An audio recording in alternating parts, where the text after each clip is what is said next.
This channel is about strategy, and the content on it is designed to help you to clarify your thinking and transform your performance in the area of business strategy and business value.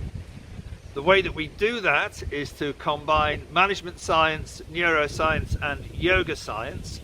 And why we go to those different modalities is because we can bring in things that help you to clarify your thinking and transform your performance in the area of business strategy and business value.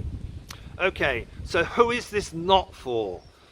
If you will only entertain looking at strategy from an analytical and a data science perspective, this is not for you, and let me explain why. And the why is because we start subjectively. We want to know what you want, we want to know how you are thinking before we get to what you are thinking about, before we get to the analytics.